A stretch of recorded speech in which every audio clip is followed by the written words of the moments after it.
Travis Wayne Goodsell. As Mormons, we were taught in the church that we're settled here in Salt Lake City because we had to flee persecution from the United States of America. They were picking on us and being mean and religious bigots. So we had to find a new place to live.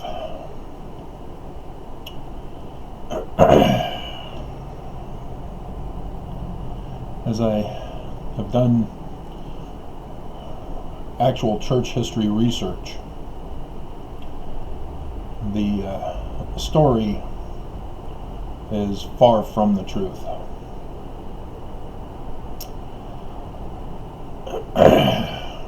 Brigham Young's Danites were the ones who were causing chaos in the societies they were living in, so that they could get Joseph Smith in trouble for it. When Orrin Porter Rockwell tried to assassinate Governor William Boggs and failed,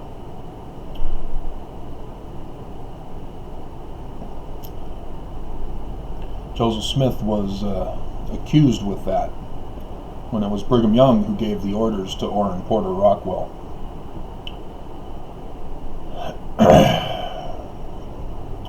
Orrin following Brigham Young out here to Utah and being given his own brothel out here at the point of the mountain as part of his reward.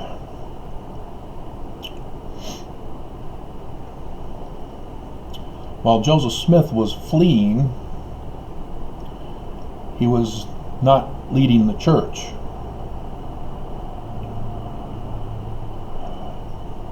And during that time, the records of the Heber C. Kimball family indicate that Heber C. Kimball was now married to a third wife.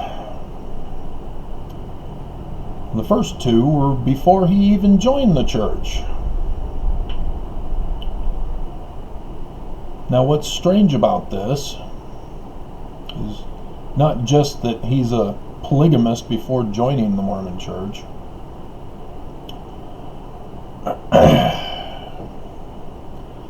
but that the family perpetuates the idea that this third wife was sealed by Joseph Smith, despite Joseph Smith not being around as he's having to flee for his life.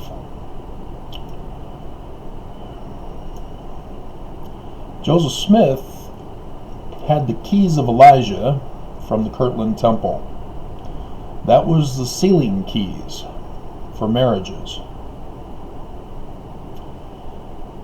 And so only Joseph Smith sealed couples in marriage. And yet Heber C. Kimball passes on the tradition that he was sealed to a third wife while Joseph Smith is gone.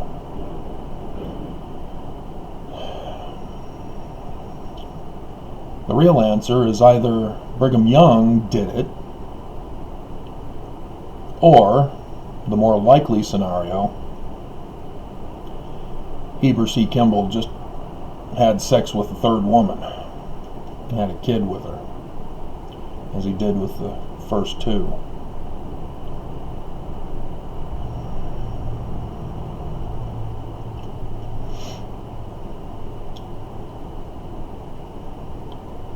The Book of Mormon talks about the Lamanites, that they had been born and raised in the tradition to hate the Nephites.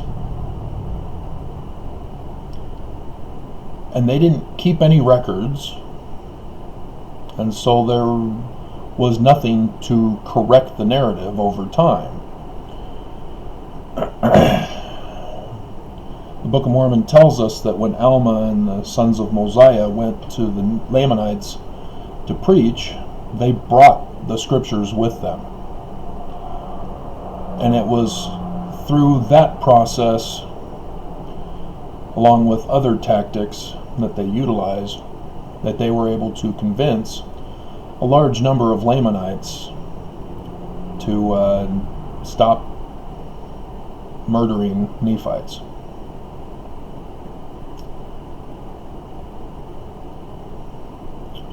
And so the question that Mormons need to ask themselves, as they believe they're Nephites, and that the United States are the Lamanites,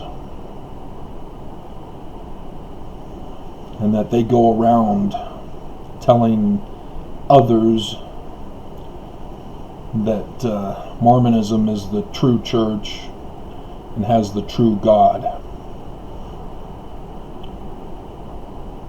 when they don't even realize that it's not Joseph's organization that they're telling people. We tell people that about the first vision, and Joseph Smith is this and that, but as I also learned,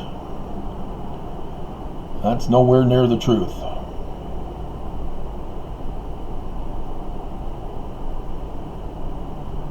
With Joseph Smith's assassination, so went the church. So went that concept of keys of the priesthood.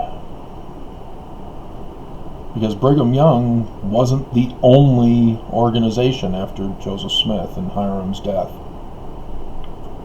There are many others. And it always troubled me in the back of my mind, why didn't Emma go to Utah? And I always wondered, well, we have George Albert Smith and Joseph Smith, or Joseph Fielding Smith Sr. and Jr., who were presidents of the church. So clearly Smiths came to Utah.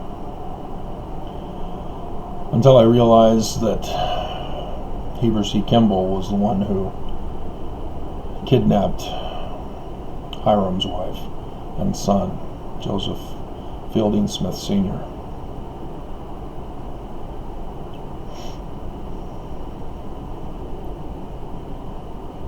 They were just being, Brigham and Hiram purposely, or not Hiram, Brigham and Heber purposely made sure to get a Smith to help ensure that others would come. But the first group of pioneers were all Danites, along with some captives, female sex slaves, called polygamous wives, for Brigham and Hiram and his 12.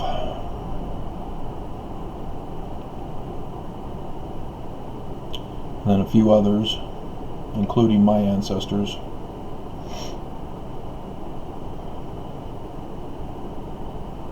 John Solomon Fulmer, my third great grandfather, he had to come because somebody, she was part of the sex slave ring. She was sealed to Joseph Smith, but in order to be taken care of, she had to go with Brigham and Heber. And she wasn't sealed during Joseph's lifetime. It was after he's died. That's part of the trap, is that if women didn't want to be married to Brigham or Heber, they would marry them to Joseph and say, hey, yeah, you'll be sealed to Joseph and we'll take care of you. Just come with us.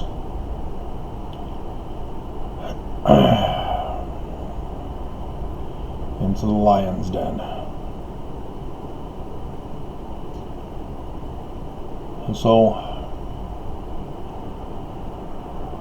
there's a lot of disturbing history that others have yet to unearth that I'm learning about.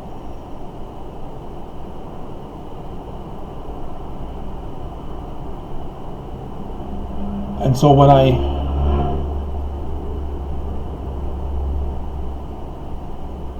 witnessed Russell M. Nelson taking over and all the drastic changes he's been making, and then to see the consequences of those changes during this coronavirus. How it aided and abetted in the catastrophe that we are going through. The utter slaughter.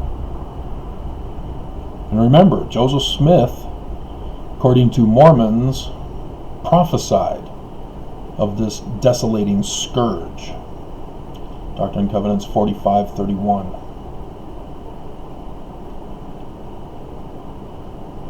Through my church history investigation, it's because of the information that William Morgan gave to Smith Sr. that all of this was premeditatively planned centuries ago.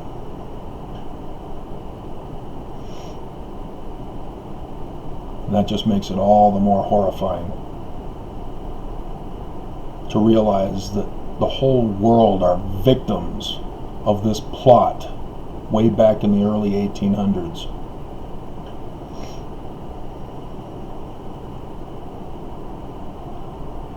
That the real victims were the Smiths, as they were also the true patriots.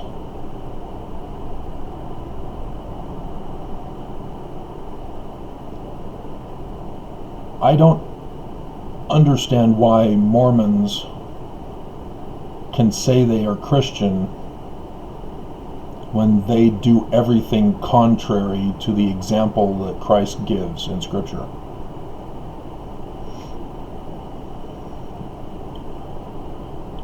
It makes no sense to me to neglect the poor and the needy, the sick and the afflicted,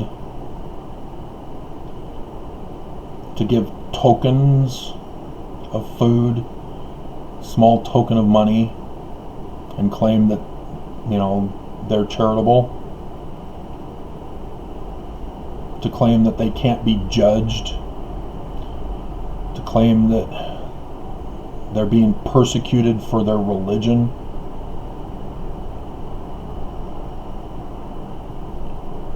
Makes no sense.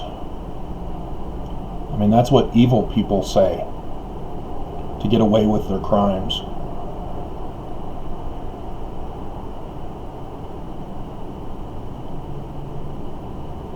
And I've never understood. I was born and raised Mormon, so I believe Joseph Smith was as he is written about, that he is a translator.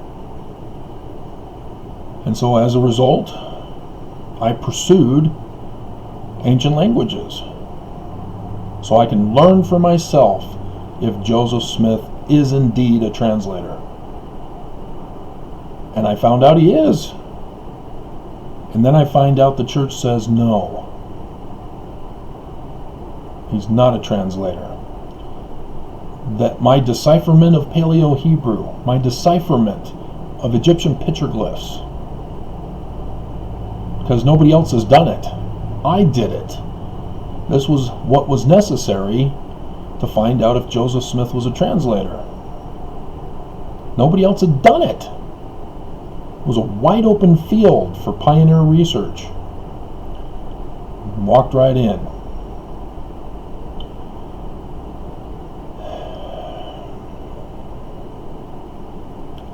And Mormons just don't believe, because the church tells them not to. He's a revelator. He's not a translator. And so I didn't understand why Bishop Reed Hammond would trap me at church and tell me to quit my job publishing books on Paleo-Hebrew and Egyptian petroglyphs and their translations and their decipherments. Or else, why am I bothering to come to church? Well, it's because I did that work. I found out Joseph Smith is a translator. That's why I've been going to church still.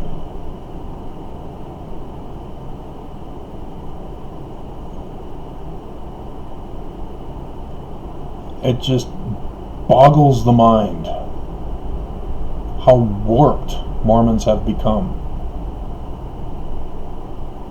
That they want Joseph Smith to be the founder, but they have to trim off some of the history. And any Mormon who does the actual research and find out that he needs to have that stuff back in,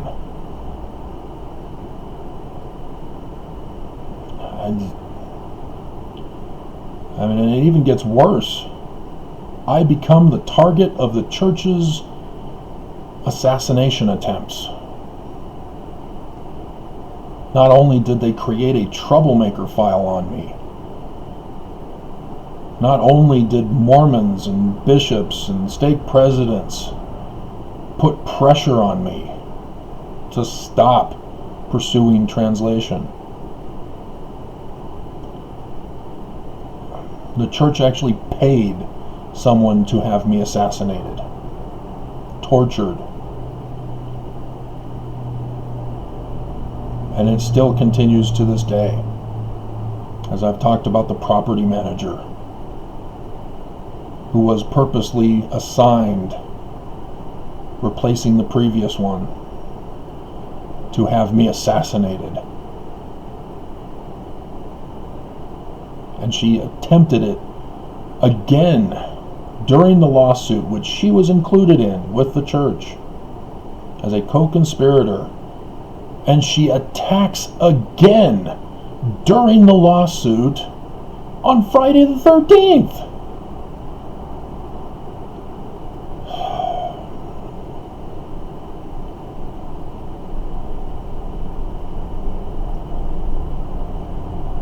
This is a nightmare.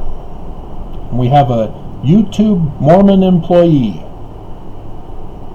who is either doing it on his own, thinking he's the good guy and doing bad, un-Christ-like things to me, or he's under orders from the church. The first is more likely, but who knows? We'd have to go through the church's finances and communications. But nonetheless, I'm being silenced here on YouTube. I was already silenced on my website, silenced on Amazon, where all my stuff was published about translation. And as a result, I'm having to deal with the attacks on my life, exposing the church rather than sticking with translation, to teach people all about it.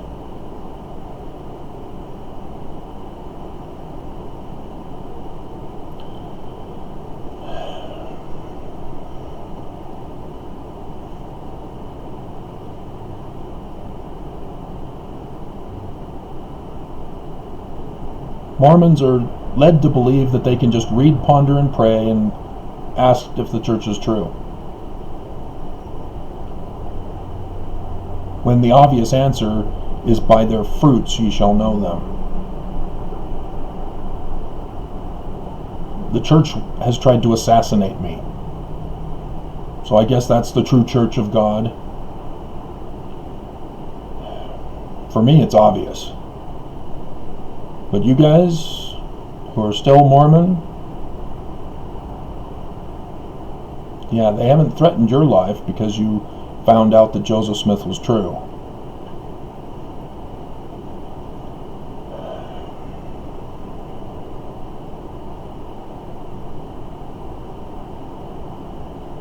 You carry around the name of Jesus Christ in the title of the church, and you can't even act like him.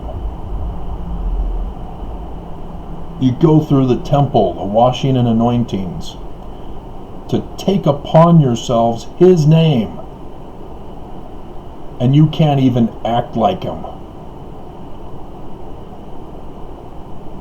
You claim you're waiting for him to come from outer space to destroy the wicked,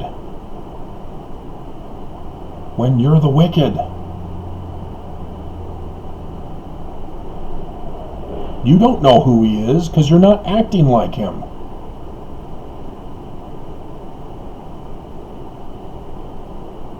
And I have to remind you, his name's not even Jesus Christ.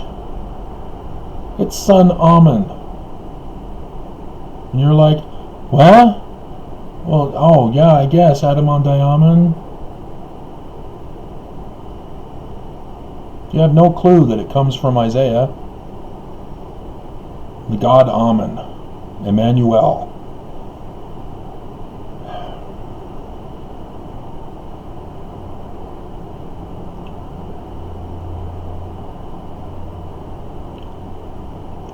I use Mormon scriptures in my videos to judge the church, to judge Mormons. And Mormons still don't like it.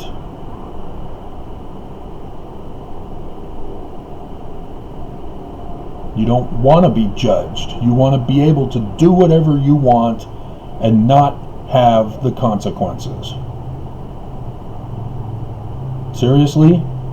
You can destroy and hurt other people and you think that they're just going to let you do it?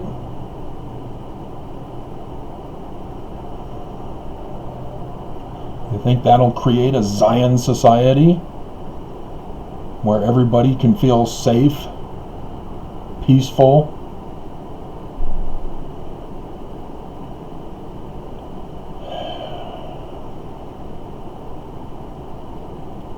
It's just unbelievable how stupid people get when they just do whatever they want.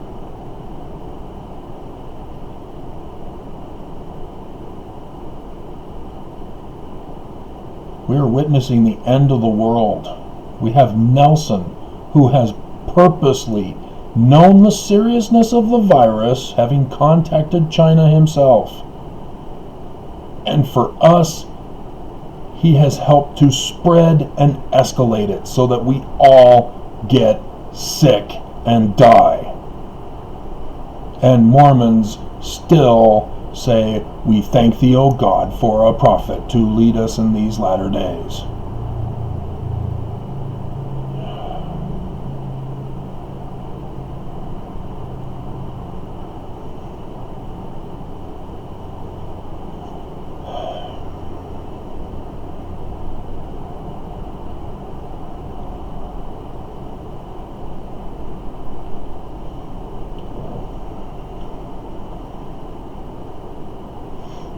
Why do you choose evil?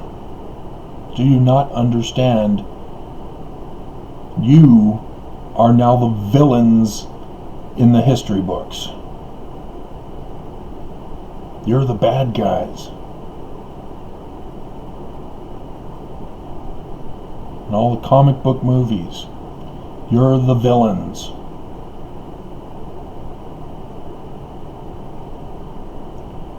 And this is turning out to be like the Thanos that I used in the picture thumbnail thing.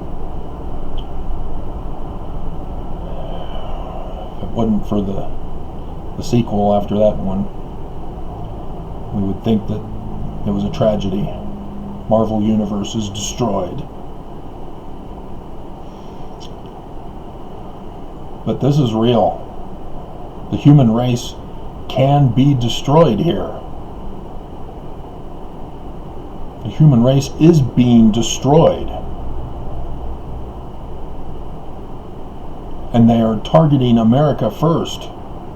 Because if they can take down America, then they can go after the world. They all know this. We are the strongest chain in the link. And taking out the strongest chain will cause the chain to crumble.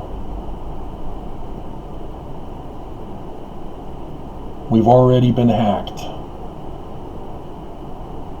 We're already infected. We're already misinformed and disinformed.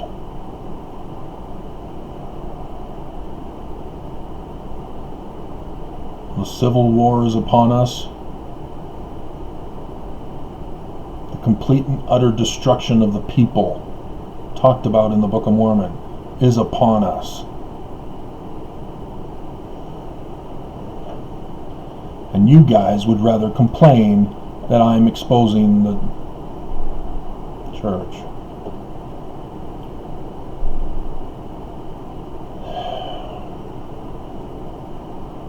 I guess now we understand why Ether and Moroni kept the record to themselves. Because if they had told others, they would have been assassinated too.